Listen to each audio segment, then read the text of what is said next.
Hello, मैं लालिमा यादव शादी का गीत गाने जा रही हूँ। आप लोगों को अच्छा लगे तो लाइक कीजिए, सब्सक्राइब कीजिए, शेयर कीजिए।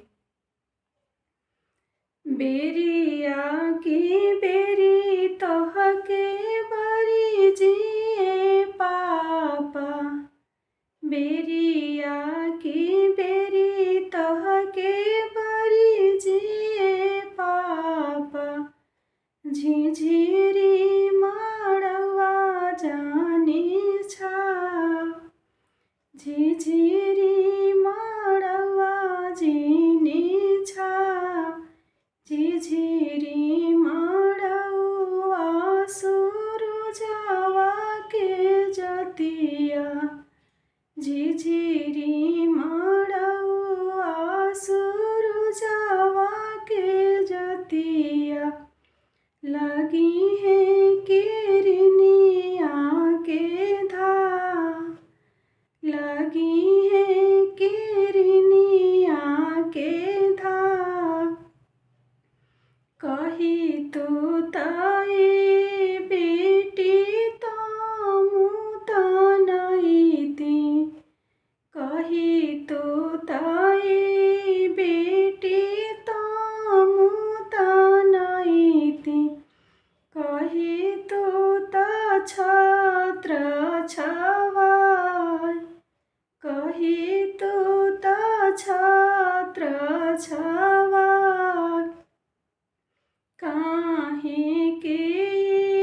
पापा तामू तनईबा, काहे खातिर पापा तामू तनईबा, काहे खातिर छत्र मनाय, काहे खातिर छत्र मनाय, आजू के रतिया पापा रउरी महलिया, आजू के रतिया पापा रउरी महलिया, बिहाने सुंदर बर के साथ, बिहाने सुंदर बर के साथ, खोरवनी बेटी दूधवा पियवानी, खोरवनी बेटी दूधवा पियवानी, दहिया खियौनी सारीवार, दहिया खियौनी सारीवार, दूधवा के मोला बेटी देबो ना कइलू, दूधवा के मोला बेटी देबो ना कइलू, चललू सुंदर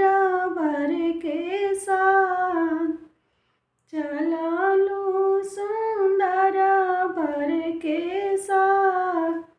बैठेले सुंदर बर लाल गलईचा, बैठेले सुंदर बर लाल गलईचा, लाल ही जाजी माडसाय, लाल ही जाजी माडसाय, बैठेले कावन पापा कुश के चटैया, बैठेले कावन पापा कुश के चटैया, कुंवारी कन्या करेले दान, कुंवारी कन्या करेले दान। Thank you. ये गीत आप लोगों को कैसी लगी कमेंट में ज़रूर लिखिएगा।